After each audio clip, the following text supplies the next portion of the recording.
It's a terrible football show, all right? I want whatever you guys are smoking right now. Come on, Shane. OH. OH. Io, baby, go. yeah! Shane, I swear to God. Welcome to a terrible football show. That's my quarterback and my teammate, man. Ruins my fucking holiday every damn year. Alex, What up? you could thoroughly kiss my ass. Why not let us decide the top four? Yeah, let a terrible football show Let a terrible decide the top football four. show. Fuck you, Shane. Roll Tide. Have a good one, guys. Oh, Have a good one. Yeah, he's got to go. Get him out of here. Get him out of here. I like that Baker Mayfield to myself, man. He was baking up there in the Browns, and it just turned into a big old shit pile. So Get that right. I will fly you out and take you to a game in Dallas of your fucking choice. Oh, shit. Yeah, he's successful at just giving his terrible opinions, so why can't I? It's a terrible football show after all.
Come back, y'all. I have been bored on Tuesdays here lately, with the exception of I am bowling summer league, and I should be done by August 1st, which is only, ladies and gentlemen, 6 weeks away from tomorrow. I cannot wait. I know. Cannot wait. We're getting so close to actually coming back to weekly schedule. Also, just Ricky, you're good. Almost everything that you said was on the live stream, but once again, I forgot to unmute the roadcaster. So I was the one that got shafted in the intro. Welcome to ATFS 67. But look, if it's the audio version, they'll never know, besides me mentioning it, because audio version's fine. I have it right here on the beautiful caster that I'll pull. So it's all good. We're fine. It's fine. Everything's fine. Shane, what about you? How you feeling? Pretty good. I'm a little tired. I've been waking up at like between 4 and 5 a.m. the last week and a half, so tired. I feel you on the tired part. Last week was a 63-hour week for me. I am feeling it. I got a nice little 4-day weekend coming up for 4th of July. I'm still going to be busy, but I'm looking forward to just having a few days just to kind of sleep in and stuff. And got vacation stuff booked today, so that's a big deal. I'm 102 days away from vacation departure. Oh, yeah. If you can't tell, I'm counting down. Usual spot, boys. Orlando. Orlando. I bought hotel's been booked for a little bit because I don't get charged till I get there, so that's all good. Go ahead and book that in. We know what we're doing and everything. The only thing that I had to pay for in advance is tickets to Universal, so I was able to lock that in today. So I'm super pumped about that. Now it's just saving for the rest of the vacation. Everything's looking pretty good. I was talking to Andy today about it. I'm pretty pumped. The Last of Us got announced for a haunted house at HHN, so that's pretty exciting. HHN is one of our stops every year. So, yeah, I'm ready to go, man. I'm tired. It's been busy work season. So, but yeah, today's episode, like I said, for the audio listeners, for the people watching the live stream potentially, no clue what we're gonna chat about here today. Zero idea. It is dead of summer. We're at the end of June. My birthday's in a few days. Shout out to that. Man, nothing's going on. And that's why we don't do stuff in the summer. But I'm a child, okay? And I have a very poor sense of humor. So the only reason why we're doing episodes like right now in June, July is not because we did them last year, but because if we do them, when we come back to episode 69. And that's a good number. Great number. So I will. So since we have no idea what the agenda is, I'll go ahead and make a shout out real quick. So I went to high school with a guy named Tommy Wimberly. Shout out. Him and his wife Kayla. Him and his wife Kayla both went to high school with. I've known Kayla longer than I've known Tommy. They have a son named Marcus Wimberly. And Marcus Wimberly was just offered a scholarship personally by Sam Pittman this past weekend. So shout out to that. I believe he is going to be part of the 2025 class for Arkansas, and I believe I think he's going to be he's either going to be going in as a safety or cornerback, but I think he's going to be more or less going in for a safety. And so shout out to that. I got a follow-up shout out on that. I'm glad you mentioned that because I know someone who was also there this past weekend.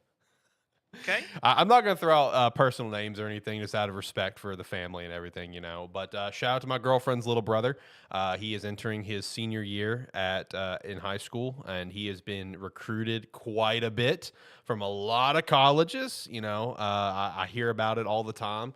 Whenever I go over there for dinners with her parents and everything and the family, and he was there this weekend, got to meet Sam Pittman, meet defensive line coach and everything. He's gotten offers from North Dakota State. Just shout out to that. He's gotten some offers from some other schools in the SEC, Big 12, and everything. He was all conference, first team all conference this past year. So massive shout out to that. He showed me his championship rings, both of them. So that was pretty cool. Pretty nice rings. So if you don't mind me asking, where's he go to high school? Bryant. Yep. Okay, I know who you're talking about. I don't know his name. His name is Nick. His name is Nick. His name is Nick. Okay. Yeah. I won't shout out last names just out of privacy for my girlfriend and their family, and obviously my own privacy. But yeah, Nick is he's getting recruited quite a bit, and he made a trip this past weekend, to Arkansas. Got to meet Sam Pittman and everything. So yeah, shout out to that. I'm looking forward to hearing where he's going to end up going. I'm pretty excited to hear about it. Hey, this is what you need to do. You really need to talk him into something, Alex. We could have a special breaking news for the first time ever on ATFS. We could, yeah. He could announce where he's going on our podcast. Just imagine. I think he would probably be. I think he'd probably be down for it. So I may float the idea. I'm just saying it. Flip the idea to him. Yeah. I'll ask him a few questions, Yeah. And, we'll ask him a few questions, just to chat up with him, and then we'll say, all right, man, where are you going to go? And breaking news everywhere. I mean, that would be awesome, man. That would be pretty sick. I may have to ask him. May have to see if he's a college announcement here live. Yeah, on ATFS. Man, first time ever. Dude. We're going places. Shout out to ATFS. Let's go, baby. Hand claps, man. Hand claps in the chat. Dude, shout out.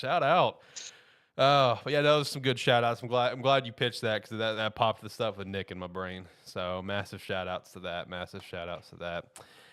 I just wonder how they're going to do without Buck James, though. That's my only concern about this coming season. Yeah, that is an interesting one. That is for sure.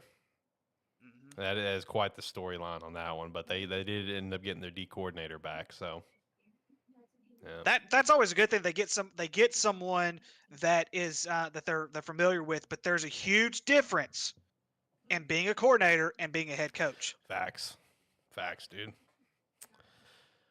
No, but I mean, boys, I think let's talk about the SEC schedules. Okay, what about that for a little bit? Yeah, what do we got, bro? Okay, Arkansas didn't get shafted this year. I saw like Florida has like a fucking gauntlet of a schedule. Is that next year or this year? They do. Yeah. Is that this year or next year that they have that gauntlet? It's next year. It's 2024. Bro, that schedule looked fucking horrendous. Mm-hmm. And Arkansas does not play Alabama in 2024. Oh, look, congratulations, one less loss. Yeah, I'm about to say, I did see that, and I'm like, whoa, I'm gonna miss playing them. Yeah, I'm gonna miss losing fucking 40-3. Yeah. I mean, why wouldn't you? Oh, I guess the dogs are outside. I didn't even know that. And we play Texas instead of Alabama. We have Tennessee. No Georgia. No Alabama. And then we play like South Carolina, Tennessee, Ole Miss, Mississippi State, Auburn. So it's Arkansas didn't get shafted on schedules for the first time, so it's nice. Others on the schedule. Our first home game is against UAPB, at Oklahoma State, at home against University of Alabama Birmingham. Then of course we go into Arlington and Louisiana Tech. So the non-conference schedule with the and Oklahoma State. Yeah, the second week. So with the exception of UAPB, that's actually a decent non-conference schedule. Now UAB, of course, their head coach went elsewhere, but that's still going to give the new head coach time to develop them. But they've actually been pretty good on the uphill. So I think that could be an interesting one. So, but yeah, you are right though. We did not get near as shafted as what I thought we would. Meanwhile, the Hurricanes have one of the most important games that they could possibly have right off the bat, week 1. Really? They're playing Miami of Ohio. It's the battle for Miami. Yeah, Friday, September 1st, Miami of Ohio. It's gonna be in Florida though. Then after that, Texas A&M, Bethlehem Cookham in week 3, Temple in week 4. I can hear Tyler now. Fuck Temple. Why? Then we got our bye week. Then we got we're going into the ACC schedule from there. Georgia Tech, North Carolina, Clemson, Virginia, NC State, Florida State, Louisville, and Boston College. Hawaii schedule looks pretty good too. We're going to Vandy week 1. We're going to beat Vandy. Fuck you. And for the first time, Florida, like I said, it continues back to Florida. Florida plays Miami, Florida State, and yeah. So they literally play the whole state of Florida. No. Oh, I just saw something here looking at Hawaii's schedule. What do you guys think about San Diego State telling Mountain West to kiss their ass? Like, I think it's. Is there even a lot of demand for them outside of maybe like their basketball program? I don't think so. Not really. No, and I don't think their baseball is that good at all. I could be wrong about that. It's a risky thing though, because you're gonna also, with San Diego State doing that, you're gonna look at kind of the same picture that Notre Dame is in, where you're gonna be independent. There's there's ups and downs with that, obviously, but yeah, that's risky. I don't, unless a bigger conference is going to come after you, like the Big 12 or the Pac. Or the Pac-12, I wouldn't tell the Mountain West goodbye. That's just stupid. To my understanding, them telling the Mountain West goodbye, there's like a little leeway schedule where if things don't work out, they can come back or something. So it really is just San Diego State wanting to test the waters, which I don't think are going to go very well. Vanderbilt could go 8-4 in 2024. Yeah, but I know where one loss is going to be, and it's going to be week 1 or week 0. To who? Week 0. Oh, you know who? To who? You know who? They're not losing to Hawaii. You know that. You know who it is. Yeah, that's right, baby. They're not. Go Bows, you said baby. That last year. You said that last year, and Vanderbilt thumped them. It's going to be a same thumping this year that they had last year. They lost to Anthony in for Orgy, whatever his name was. I'll still never forget hearing that guy's name live, and I'm just like, I had to stop. I'm like, what did he just say? Vanderbilt could win 7 of their first 8 games this year. That is amazing. Yeah, and the one they're going to lose is to Hawaii. They're not losing to Hawaii. It's not going to happen. Now, the one they're going to lose is Florida. They'll lose at Ole Miss. They'll beat Auburn. They'll beat South Carolina. They'll lose to Tennessee. They're going to go 8-4, 9-3 this year. That's going to be awesome. Go Vanderbilt. Shout out to the Commodores. Let's look at Florida's schedule for this year. Utah, McNeese, Tennessee, Charlotte, Kentucky, Vandy, South Carolina. I will say, guys, I think South Carolina is going to be a team to watch. I'm just going to be real with you. I think South Carolina could win the East. I mean, dude, they started to really figure things out end of last year. You know, Spencer started to kind of get back on his roll end of last year, and I think that momentum's going to carry over into this year. I think the one thing we have to question, though, is if Georgia's going to have a quarterback or not. Yeah. If Georgia's defense, I think, will be fine. You can have a mediocre quarterback and win in college. Just isn't going to be enough. That's the big thing. Georgia's still probably going to win the East, but I think South Carolina's going to give them fits. I see Tennessee falling a little bit this year. I could be wrong about that, but I think without Hooker, they're going to have a brand new quarterback, basically a brand new offensive line. It's gonna be tough for the Commodores this year. I don't know, man. I'm seeing a lot of hype on Joe Milton right now. Like people are calling him a more, an actually accurate Anthony Richardson, like with his arm strength and his mobility and his physicality, but he can actually throw accurately. Like if that's the case, ooh, buddy, Joe Milton might be a guy. Could be. That could be. Yeah. A lot. I've seen a lot of people high on him. I'm just like in my whole thing. It would be interesting to see what's going to be 1, 2, and 3 by the end of the season. Hey, Yeah. I'm gonna be dead honest with you guys. I'm not so sure about Alabama this year. Alabama's in a lot of trouble right now. I feel you on that one. I think Alabama's going to have their worst season for a while. I did, yeah. That was horrible. That was rough, dude. I'm watching these quarterbacks and I'm like, Nick Saban is in more trouble than he's ever been. Like it's gonna be like that one forgotten Alabama team where they went like 9-3 or something like that of Nick Saban early in his Alabama career. I feel like you're gonna see that from Alabama. You're gonna see like a 3. I really do mark it right now. You're going to see a 3-loss Alabama team this year. I say 4. Really? You think I so? say 4. Yes, Alabama. I'm telling you, Shane. If you watched, if you get a chance, if the rerun of that Alabama spring football game comes on, And yeah, that quarterback did not look good. That man, yeah, those quarterbacks did not look good. But their defense was even worse, though. That's what's sad. Really? Here, it's I will horrible, give man. I will give you their 3 losses right now. Okay, week 2, Texas Longhorns. I don't know about that. I'm gonna believe in Ewers. I'm gonna believe in Ewers. Okay, they fought a hell of a match last year on a Bama team that was supposedly a lot better than the one that's coming in this year. Give me Texas week 2. The next one, I am going to Bijan? Do what? A Texas without Bijan? A Texas without Bijan. I'm gonna believe in Ewers. That's who I'm believing in right now. The next one, I'm also gonna believe in Joe Milton. They're gonna lose to Tennessee, and then they're gonna lose to LSU. Yeah, Joe Milton does look really good. I think LSU's gonna win the West this year. I honestly I wouldn't shock me, man. I think LSU is gonna be deadly. Yeah, I think LSU is gonna be the best team in the West this year.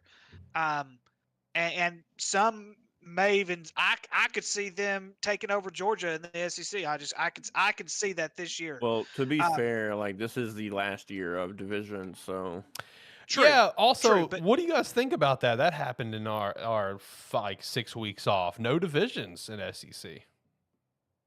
at first I was kind of hesitant on it, to be honest. I just thought they were just going to rework the divisions. I did too. Because I like the divisions, but I understand why they didn't, because it is 16 teams. And in order for them to do that, they would have to move Alabama and Auburn over to the east to bring in Texas and Oklahoma. But to the west. But I mean, at the end of the day, I'm okay with it. Because then we get schedules like we did in 2024, where Arkansas may play at Texas, but doesn't have to play in Alabama. It's not going to be like, imagine a West Division where there's no Alabama, no Auburn, right? But you get both Texas and Oklahoma. Like, that'd be ridiculous. Well, in hindsight, like right now, speaking per se, Texas is a decent threat. Oklahoma's not that big of a threat right now. But even then, you're putting Oklahoma and Texas in. Listen, I'm telling you right now, with Brett Venables, within 2 years, they're going to have a top 3 defense in the Brett SEC. Venables will be fired in 2 years because he's not going to win this year. But anyway, I'm telling you, Brett Venables. I love Brett Venables, but if he does not get it done this year, they're going to fire him. That's just all there is to it, because Oklahoma's not going to put up with it. Now, 2 years? but after 2 years? Yes. Yeah, Shane, football is a cutthroat business, my friend. It is a huge cutthroat business. If he goes another 6-6, he's gone. He's done. Oklahoma fans are furious right now, and I know Oklahoma fans personally. They are furious right now. Yeah, there's only a few they colleges. will get rid of him. There's only a few colleges in the country that would probably get rid of a guy, after 2 years, and I could see Oklahoma being one. There are a lot of colleges that's going to be a trust the process sort of thing, But there's definitely, like, if he does go like 6-6 again and there's zero improvement, I wouldn't be shocked to see him gone, at least in my mind. Now, my biggest issue with getting rid of the divisions, though, Shane, what if you have an undefeated team against a one-loss team, and that undefeated team already beat that one-loss team? Yeah, that kind of with divisions, you can defend that because that's the way it works. When you have one versus a 2, and that one's already beaten 2, that's kind of where push comes to shove and everything like that. But because I do believe they said the top 2 will face in the SEC championship game rather than the divisions and everything like that. So I don't have a problem with it, but at the same time, if they do go into a situation like that where, like I said, if you have an undefeated team against a one-loss team, and that undefeated team already beat that one-loss team, I don't think they should have to beat them twice. That's fair. That's fair. What a wild news break that was of SEC getting rid of divisions. I'm a fan of divisions. I like divisions a lot. So I don't have any ties to SEC. I couldn't even tell you who my favorite SEC team is, but I was still like, man, really? I love divisions, but I do get it. I do understand it. I do understand kind of like what Shane said, but it's just kind of a bummer a little bit. Yeah, it's just kind of a tradition thing, right? It's a tradition thing. Just, yeah, that's my just mindset. being. Yeah. It's so hard to let go of. Yeah. Eventually, we've talked about this. I don't even know how many times. Eventually, tradition is going to be gone. Yep. In college football, Unfortunately. but it's just so hard to let go. Yeah. No, it is. Tradition is going to be gone from college football one day, unfortunately.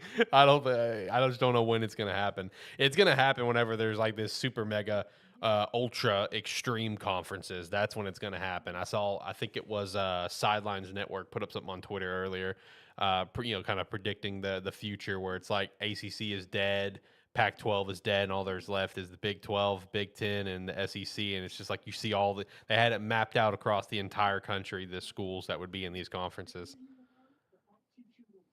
Yeah, because I think eventually, though, Alex, you're going to see a little bit of these, like these 1AA schools, these FCS schools. Yeah. I think we should start seeing more invitations for those schools to start coming in.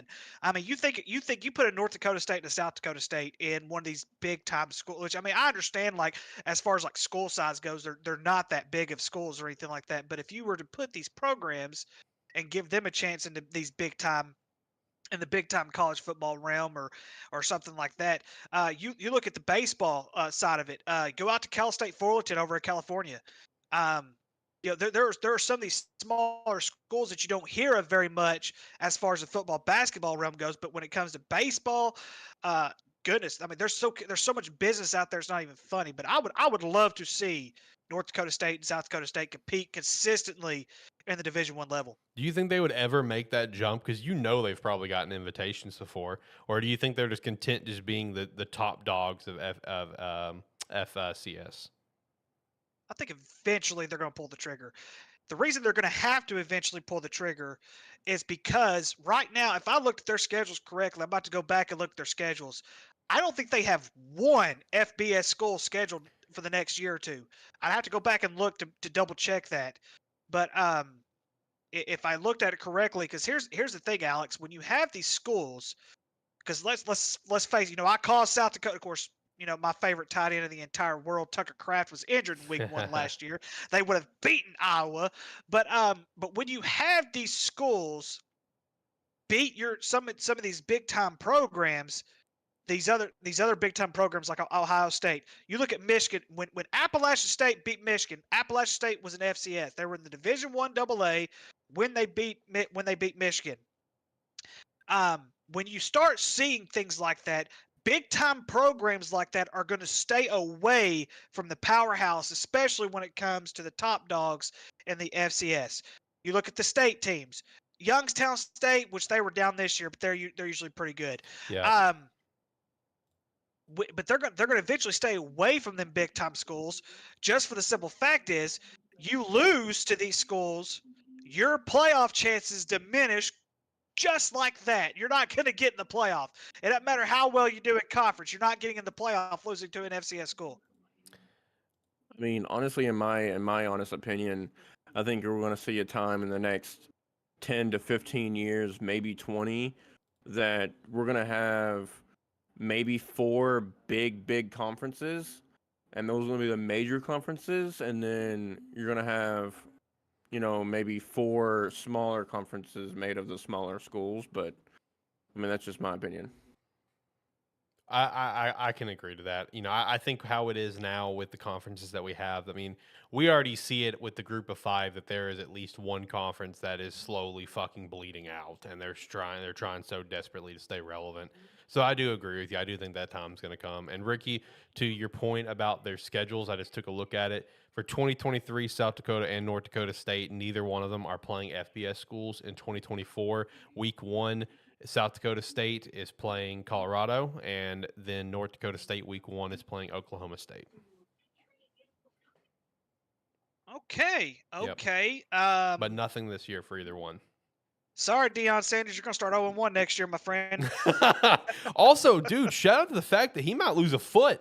Oh my God. Yeah. Unfortunate. He lost some toes, I think, right? Yeah, he lost his pinky toe and the one next to the pinky toe. Okay. Now he might lose his entire foot. Unfortunate. And then I think he's also having to have he's having to have massages 4 or 5 times a day on that foot. Wow. To circulate blood to it. Yeah, Lee. I hate that for him. I really do. Colorado's going to be in for it this year too, in my opinion. I mean, they have a good team, but that schedule is tough. Yeah, I mean, I think, let me stress, I think you're going to see a drop-off for this team quite a bit this year, but right off the bat, they have to play TCU. I think you're going to see a drop from TCU, sure, but I think it's still going to be a tough game. Then you got Nebraska, then you got Colorado State, and you have Oregon, USC, Arizona State, Stanford, UCLA, the Beavs. That's an automatic L for them. Arizona, Washington State, Utah. I mean, they've got a fucking schedule. If they go 500, I'll be surprised. I'll be impressed. Yeah, looking 6-6. Yeah. Looking at it, I think they'll get the dub on Nebraska. I think they'll get the dub on Colorado State. Arizona State, they'll catch that dub. Stanford, they'll catch that dub. So that's 4. Arizona. That's tough. Arizona's on the rise. They really are. From a team that used to be someone you could consistently rely on for terrible game of the week. They are on the rise after last year, but I would still say they're going to get that W. And then I wouldn't say Washington State's a guarantee. I like Cameron Ward a lot. But other than that, every other game, bro, it's just we'll see. Tough schedule, man. Tough schedule. Hey, the Beavs are going to be good this year. Mark my words on that one, though. As long as USC doesn't win, I'm fine. Oh yeah. Watch Caleb Williams go back-to-back on Heisman. He shouldn't have even won it last year. I swear to myself, if he wins Heisman again this year, I may go off even worse than what I went off with what's his name, the rapist, Deshaun Watson. Yeah.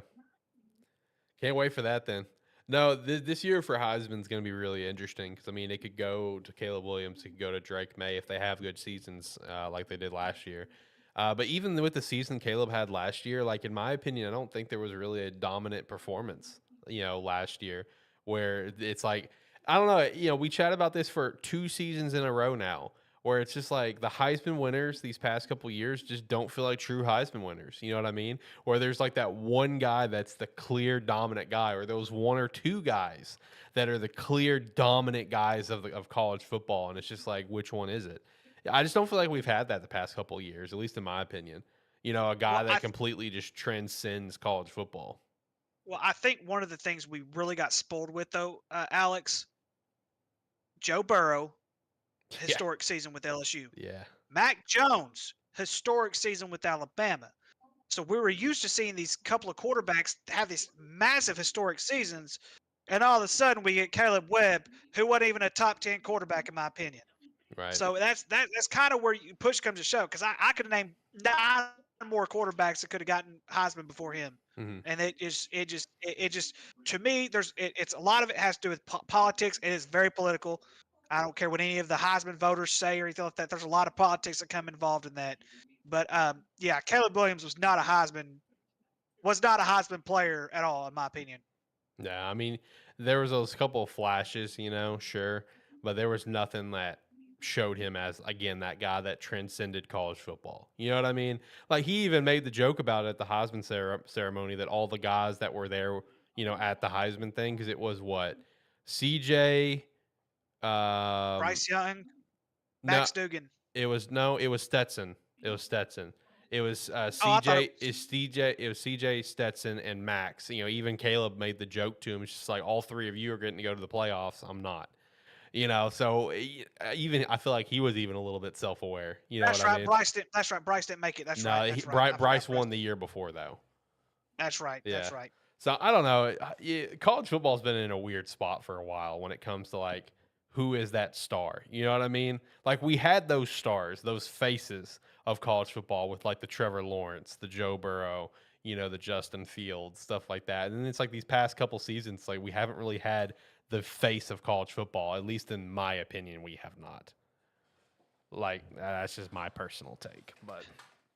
I personally think next year's draft is going to be very, very interesting with the quarterback spot because I don't see a whole lot of quarterbacks out of this draft for next year who's going to just pop off only the one list. really being talked about is Caleb. Caleb and Drake. I mean, they're projected to both go top 5. And I love Drake, though. Let me stress that. Drake, I love Drake. Yes, I'll give you Drake. I love Caleb Drake. Williams, no, I'm sorry. Yeah. Love Caleb me some Williams Drake. going to be a bust. Yeah, and he's probably going to go first overall. I'll tell you who wants him. I'll tell you who wants him, Ricky, and you're going to like it, especially if they manage to make it happen. Washington really wants Caleb Williams. Oh, sure. Take him, Washington. Take him. Take him. Write it down right now. Give him that big old fat check. Washington wants him, my friend. You know, and Caleb's a Washington fan. He grew up in the area. You know, he grew up in the DC area. He's a Washington fan. I don't see how anyone's a Washington fan, but okay. I agree. Hey, I would have been if they would have become the Red Hogs. Hey, they could still change the name apparently. You know, with the new ownership. Yeah, we'll they see. went with the new ownership. I think they've got to wait a certain amount of time. They do. Yeah, they do. Yeah, they gotta wait, but it's still something that could technically happen at some point, which is kind of funny in my opinion. Hey, make it happen. I'll go buy me a jersey immediately. The Red Hogs, man. I'll have a team in the fight for the NFC East. Yeah. Oh man. No, talking about some NFL, the only things that's really been happening is, you know, Dalvin Cook and DeAndre Hopkins both released looking for new homes. Dalvin Cook is the one that really surprised me. I want to know if it was a contract thing, like strictly about money, or was it like a front office kind of button heads kind of thing? See, that's what I'm curious about too, because DeAndre, the writing's been on the wall for that one for a while. You know what I mean? Like that's no surprise. But Dalvin Cook, like that one just kind of came out overnight almost.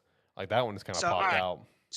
So here's the thing though, guys, that you have to understand when it comes to running backs, because this is kind of where I think the NFL kind of needs to restructure a little bit, because the rookie contracts to me last way too long. I think the rookie contracts needs to last 2, maybe 3 years at most before they can get, you know, more money. But I want you guys to understand something. We're seeing in Dalvin Cook what we kind of saw with Zeke Elliott. So I'm going to go over his numbers because I actually pulled this up and looked at this before we started the show. If you look at his yards per game between the last 3 seasons, this is between 2020 and now. In 2020, he averaged 111 yards per game. 2021, he dropped to 89. Last year, he went to 69, and he played every game last year. So you're starting to see this consistent drop. Yeah, the drop off. And when you are a running back, because I remember last year when I was in fantasy, when we were drafting fantasy last year, Dalvin Cook, I believe, was, if he wasn't the top running back, he was one of the top 5 at least last year as far as running back goes in fantasy league. But when you see this rapid drop, because we saw the same exact thing with Zeke Elliott, and what did Jerry Jones do? He gave Zeke Elliott all this money, and it really in my opinion, it really set us back a little bit, because we had to go out and find some kind of miracle worker just to even compete for what we did, because Zeke was not giving us that $18-20 million value that Jerry Jones had put out there. So that's why Minnesota let him go, in my opinion, is because you see this sharp decline, and he's wanting this top dollar value, and he's not a top dollar running back anymore. And like I said, I think that's why the NFL kind of needs to restructure it. When you have the quarterback position, so you have like what, a $350-400 million cap, and the quarterback position automatically takes 40, 50, and we're starting to see some $60 million a Fucking year. It's Yeah, insane. they're saying that they on average they take between 20 and 30% of the cap. I mean, it's absolutely insane. And we're seeing these numbers. Like I said, last year, Dalvin Cook played every game. He played all 17 games. The year before, he only played 13. He had more. He had less. He had only 14 more yards this past season playing 17 games than what he did the year before playing 13. That's how sharp of a decline that we have seen it. And Dalvin Cook. Now, I do believe he could be an impact somewhere, but I also believe we're getting to the point where we're not going to see this one dominant running back anymore. To me, the game is changing to where you had to have at least a 2 running back system to be able to have an effective running game. And so, yeah, that's, in my opinion, that's the reason why they're letting him walk. They're not going to pay him this top dollar value. It's not going to happen. Yeah, I think I forgot who it was, but I forgot who told me. I think it might have been Clifton, but he said like running backs are seeing a serious decline after 300 career carries. Yeah. And I think you might want to check what Dalvin's is, because I think there's only 2 running backs that are breaking that mold right now, and that's going to be not Dalvin, but Derrick Henry and Christian McCaffrey. Also, I would say Nick Chubb too. So here we go. So between 2017 and 2022, this is the amount of carries that he's had each year. Starting in 2017, he only played 4 games in 2017. He had 74 carries in 2017, 133, 250, 312, 249, 264. So if you look at this from the perspective that I'm looking at it, 13 games last year, 249 carries, 1,159 yards. In 2020, he had 312 carries for 1,557, and he only played in 1 more game. So you are seeing that sharp decline. Just right there, and a lot of it does have to deal with the carries, and that's why I really believe you're going to start seeing a lot of teams go more toward a balanced offense when it comes to a 2 running back system. You're not going to have that dominant running game anymore. Just for the simple fact is running backs, their careers only last on average about 5-6 years before they're actually done. So yeah, like I said, I think he can be effective somewhere, but he's got to go somewhere where you're going to have another dominant back with him. He's not going to be able to be that primary carrier anymore. I still think Miami is one of the best places for him personally. I'm with all. I'm on the bandwagon with that one. Could be. Miami might pay him a little bit more money. He could go to Kansas City and win a championship, but they won't pay him the money. Yeah, I know. Well, Kansas City was also interested in DeAndre Hopkins, but they don't have the money to get DeAndre. Let's face it. He can take maybe not the minimum, but not a giant payday and go to the Bills. I mean, yeah. I know they just drafted a pretty decent running back, but I mean, if you don't want to overpay somebody but not get the minimum for a running back, I mean, Bills is a good spot to land. I mean, I don't know exactly what their cap situation is, but I'm sure they can pay for that middle of the pack kind of running back, even with Dalvin's kind of talent. I mean, he's going to help that team. Yeah. Now, whatever team ends up pulling the trigger on getting Dalvin, I think he's going to help wherever he goes. And I think the same thing about DeAndre Hopkins. I'm looking forward to where he's going to go, as long as it's not New England, but it's probably going to be New England, to my understanding. Which that blows me away, since because of Billy O.B. You know what I mean? Because he's still in New England, isn't he? Yeah. Who? Bill O'Brien. Yeah. Blows me away why DeAndre would want to go there, unless they've like come to terms on things. I don't know. Maybe DeAndre has kind of realized that maybe it wasn't all Bill O'Brien, but it was just the Houston Texans organization, and Bill O'Brien was trying to get fired. I have no clue. That's just me speculating. But just with how that situation was handled, it just blows me away why DeAndre would consider that. I've also heard that D-Hop wants to reunite with Deshaun, go to Cleveland, or an actual reunion back with the Houston Texans. Those are the 3 landing spots. The Houston Texans one also baffles me. So Yeah, those are the 3 landing spots I've heard for D-Hop, which is New England, Cleveland, and Houston. What a wild set of landing spots. Let's be real. Yeah. I know he visited the Titans, but I don't see that happening. You know what I mean? no. Titans are Ti- Titans are one of those. Titans are about to reload, dude. They're gonna reload. Oh yeah. Yeah, they're gonna reload. No, like whenever we did the draft recap, like there are a couple teams that I feel like are just preparing to tank. The Titans is one based on their offseason moves, in my opinion. But the other one, the number one team in the NFL that I really think is planning to just eat shit purposely is Washington. Like I just don't believe in the draft Washington did. I don't believe in the moves they made in the offseason. They're gearing up to just eat ass. Live fast and eat ass. That is that's their goal for this year, I'm pretty sure. I like that quote. Live fast, eat ass, That's baby. Alex quote. I like it. Oh. No, I'm excited for stuff to actually start coming back here pretty soon. You know, right now we've been doing training camps and stuff, but I'm ready to actually get back and get ready for football. Because whenever we kick back with August 1st, you know, that's when we're going to start really diving into every conference of college, predicting the winners like we did last year, predicting all the division winners and everything. It's going to be a time. It's going to be a time. I'm excited for it. Are we going to break down what we predicted last year compared to what happened?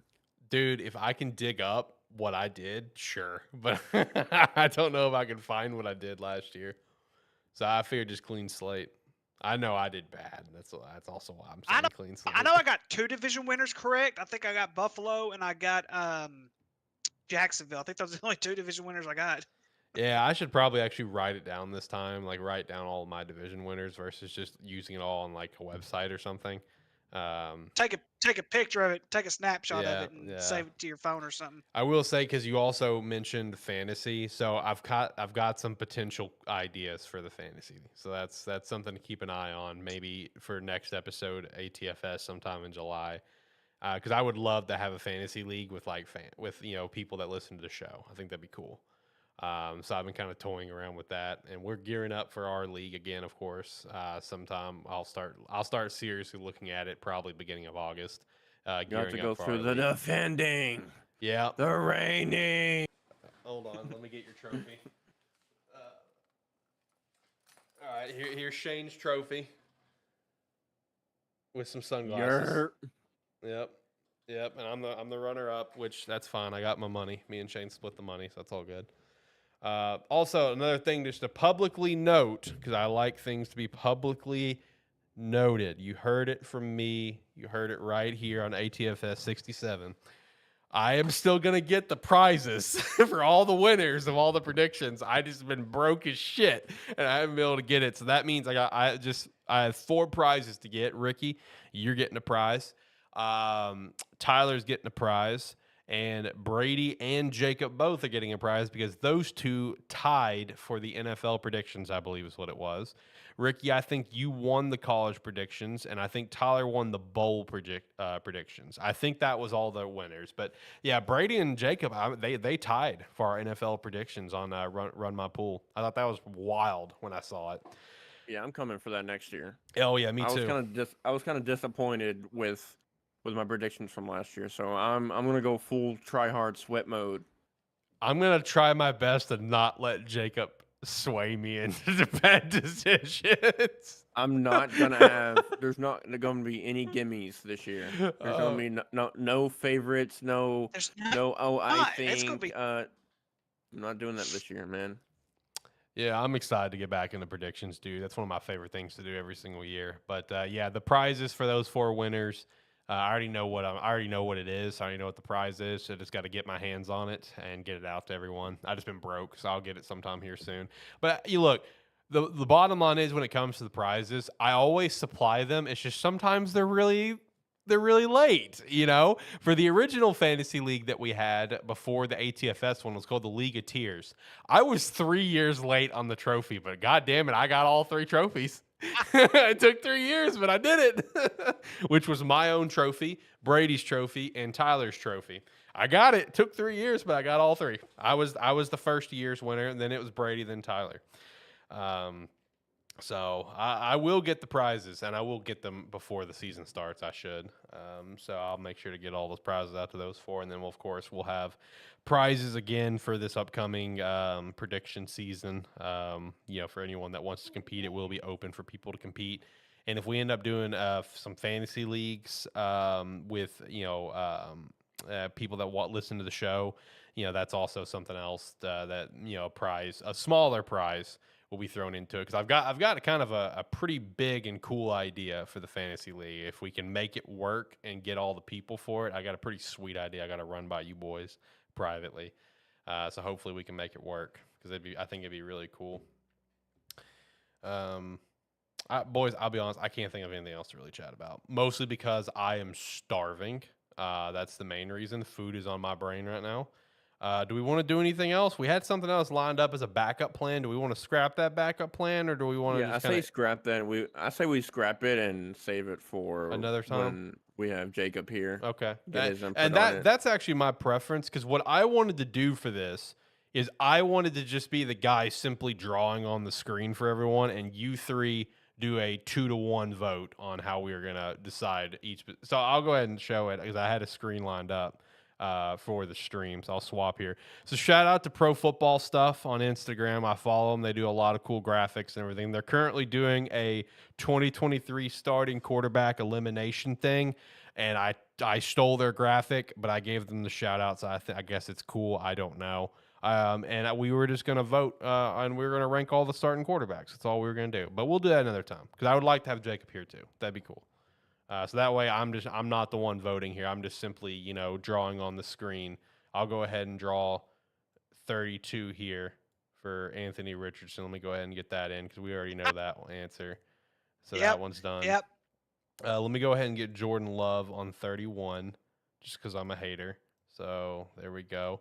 We'll go ahead and put Justin Fields at number 1. Get that locked in. Patrick Mahomes at number 2. Get that locked in. Joe Burrow at 3. Mind. Get that one locked in. You're really out of your mind. Gardner Minshew's not on here, so I can't put him up there, unfortunately. Oh, God. He's not pictured here. So we'll put Matt Stafford at number 4. We'll do that. We'll do Big Dick Brock Purdy at number 5. I'm just kind of filling out the list, giving spoilers. No big deal. T-Law at 6. Actually, no, T-Law, let's erase that. T-Law actually needs to be number 2.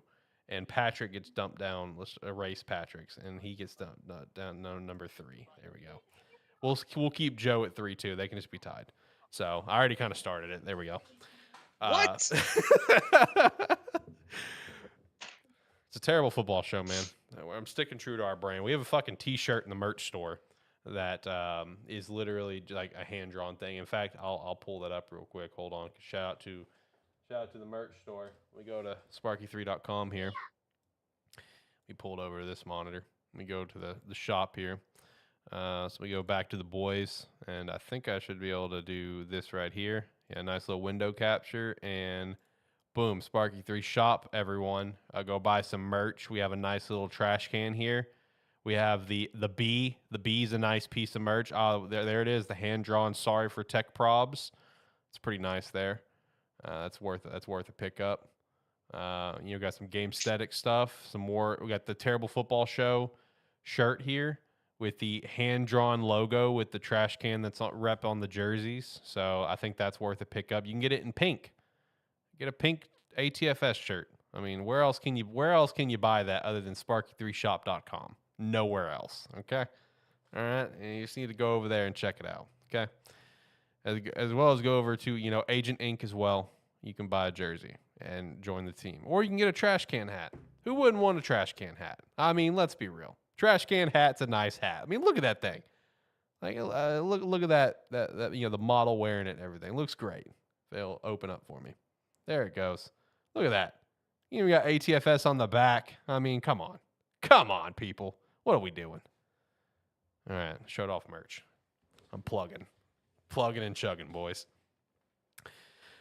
But no, I think we can end the show. It's been about a 50-minute show once I erase the starting soon thing, so that's not bad. I think we can end it there. It was just, it really was just a little, hey, how you doing sort of episode. You know what I mean? It's middle of June. There's nothing to fucking talk about. So, I'm hitting the music. We're gonna get out of here. Boys, last thoughts on anything for this Hey How You Doing episode in June? Ready to see you guys again in July and cannot wait for August to get here. I feel you on that. Let's go weekly. Can't wait. Can't wait to get back to weekly, honestly. I really can't. Yep. AniMan Plus has been in a weird flux recently just due to IRL stuff. I feel like it's honestly just that, that Thursday time of week, man. It's been rough for all of us. So lately, it's just been Gamesthetic. That's it. It's the only Sparky 3 content that's been popping off recently is Gamesthetic. So I'm looking forward to a terrible football show coming back and having all sorts of conversations all year long because ATFS, man, it's my favorite show to do here at Sparky 3. You know what I mean? I mean, it's just a dumb time. It's a show where you can just go in, turn your brain off, and just have and throw out dumb takes or good takes, depending on your mood, and just have a great time, man. But anyway, so we're going to wrap it up. We'll be back sometime next month of July. I have no clue when. Just go follow us over at Twitter at TerribleFB Show or follow me at AlexLight23, and I'll post up when we're going to have an episode again. Until next time, guys, have a good one. Bye. Didn't even wait.